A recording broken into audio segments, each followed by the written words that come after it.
Welcome to Jayanthi's kitchen. ನಾನಿವತ್ತು ಇದ್ಕಿದ ಅವರೆಕಾಳನ್ನು masala gravy ಮಾಡ್ತಾಯಿದ್ದೀನಿ. ಇದು ಪೂರಿಗೆ, ಚಪಾತಿಗೆ ಎಲ್ಲ ತುಂಬಾ ಚೆನ್ನಾಗಿರುತ್ತೆ. ಯಾವ ರೀತಿ ಮಾಡೋದು ಅಂತ ನೋಡೋಣ. ಈಗ ಅದಕ್ಕೆ ಮಸಾಲೆ ರೆಡಿ ಮಾಡ್ಕೊಳ್ಳೋಣ. ಅದಕ್ಕೆ ಒಂದು ಈರುಳ್ಳಿ, 1 ಇಂಚು ಶುಂಠಿ, ಒಂದು 4 ಹಸಿಮೆಣ್ಸಿನ್ಕಾಯಿ ಸೇರಿಸ್ಕೊಂಡಿದ್ದೀನಿ ಮತ್ತು 1 ಗಡ್ಡೆ ಬೆಳ್ಳುಳ್ಳಿ. ಇದನ್ನೆಲ್ಲ ಚೆನ್ನಾಗಿ ಫ್ರೈ ಮಾಡ್ಕೊಬೇಕು. 1 ಸ್ಪೂನ್ ಎಣ್ಣೆ ಸೇರಿಸ್ಕೊಂಡು ಹಸಿ ವಾಸನೆ ಹೋಗೋವರೆಗೂ ಚೆನ್ನಾಗಿ ಫ್ರೈ ಮಾಡ್ಕೋಬೇಕಾಗುತ್ತೆ ಇದನ್ನು. ಈಗ ಅದಕ್ಕೆ 1 ಟೊಮೊಟೊ ಸೇರಿಸ್ಕೊಳ್ತಾ ಇದ್ದೀನಿ. ಟೊಮೊಟೊನ ಸೇರಿಸ್ಕೊಂಡು ಫ್ರೈ ಮಾಡ್ಕೊಬೇಕು. ಕೊತ್ತಂಬರಿ ಸೊಪ್ಪು ಒಂದು ಸ್ವಲ್ಪ, ಲವಂಗ ಒಂದು 4 ಸೇರಿಸ್ಕೊಂಡಿದ್ದೀನಿ, ಚಕ್ಕೆ 1-2 ಇಂಚಷ್ಟು ಸೇರಿಸ್ಕೊಂಡಿದ್ದೀನಿ. ಇದನ್ನೆಲ್ಲ ಫ್ರೈ ಮಾಡಿಕೊಂಡು ತಣ್ಣಗಾಗಕ್ಕೆ ಬಿಡಬೇಕು ಒಂದು ಸ್ವಲ್ಪ ಹೊತ್ತು.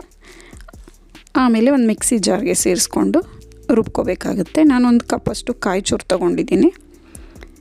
ಈಗ ನಾವು ಫ್ರೈ ಮಾಡಿ ಇಟ್ಕೊಂಡಿರೋ ಮಸಾಲೆನೆಲ್ಲ ಅದಕ್ಕೆ ಸೇರಿಸ್ಕೊಂಡು ಪದಾರ್ಥಗಳನ್ನು ಒಂದು ಚಿಕ್ಕ ಈರುಳ್ಳಿ ಕಟ್ ಮಾಡಿಕೊಂಡು ಸೇರಿಸ್ಕೊಳ್ತಾ ಇದ್ದೀನಿ, ಹಸಿ ಈರುಳ್ಳಿನ. ಇದನ್ನೆಲ್ಲನೂ ನುಣ್ಣಗೆ ರುಬ್ಕೊಂಬರೋಣ. ಈಗ ರುಬ್ಕೊಂಡಾಗಿದೆ, ಒಗ್ಗರಣೆ ಮಾಡ್ಕೊಳ್ಳೋಣ. ನಾನು ಸ್ಟವ್ ಮೇಲೆ ಒಂದು ಪಾತ್ರೆ ಇಟ್ಕೊಂಡು ಅದಕ್ಕೆ 1-2 ಟೇಬಲ್ ಸ್ಪೂನಷ್ಟು ಎಣ್ಣೆ ಸೇರಿಸ್ಕೊಂಡಿದ್ದೀನಿ. 1 ಈರುಳ್ಳಿ ಸಣ್ಣಗೆ ಕಟ್ ಮಾಡಿಕೊಂಡು ಸೇರಿಸ್ಕೊಂಡು ಚೆನ್ನಾಗಿ ಫ್ರೈ ಮಾಡ್ಕೋಬೇಕು. ಅದಕ್ಕೆ ಕರಿಬೇವು ಒಂದು ಸ್ವಲ್ಪ ಸೇರಿಸ್ಕೊಳ್ತಾ ಇದ್ದೀನಿ. ಈಗ ಇಟ್ಕೊಂಡಿರೋಂಥ ಕಾಳನ್ನ ತೊಳೆದು ಈ ಎಣ್ಣೆ ಜೊತೆಗೆ ಸೇರಿಸ್ಕೋಬೇಕು ಒಗ್ಗರಣೆಗೆ. ಒಂದು 5 ನಿಮಿಷ ಸ್ವಲ್ಪ ಫ್ರೈ ಆದಮೇಲೆ ಒಂದು ಆಲೂಗಡ್ಡೆನ ಸಣ್ಣಗೆ ಕಟ್ ಮಾಡ್ಕೊಂಡಿದ್ದೀನಿ, ಅದನ್ನು ಸೇರಿಸ್ಕೋಬೇಕು. ಇದಕ್ಕೆ ಒಂದು ಸ್ವಲ್ಪ ಫ್ರೈ ಆದಮೇಲೆ ನಾವು ರುಬ್ಬಿಟ್ಕೊಂಡಿರೋಂಥ ಮಸಾಲೆನ ಸೇರಿಸ್ಕೊಂಡು ಇದೊಂದು ಸ್ವಲ್ಪ ಗಟ್ಟಿಗೆ ಇರಬೇಕು ಸಾಂಬಾರು, ಆಗಲೇ ತುಂಬ ಚೆನ್ನಾಗಿರುತ್ತೆ. ಯಾಕಂದರೆ ಚಪಾತಿ ಪೂರಿಗಲ್ವ, ಅದಕ್ಕೆ 1 ಟೇಬಲ್ ಸ್ಪೂನಷ್ಟು ಚಿಲ್ಲಿ ಪೌಡರ್ ಸೇರಿಸ್ಕೊಂಡಿದ್ದೀನಿ ಮತ್ತು 1 ಟೇಬಲ್ ಸ್ಪೂನಷ್ಟು ಧನಿಯಾ ಪುಡಿ ಸೇರಿಸ್ಕೊಂಡಿದ್ದೀನಿ. 1 ಚಿಟಿಕೆ ಅರಿಶಿನ ಸೇರಿಸ್ಕೊಂಡಿದ್ದೀನಿ.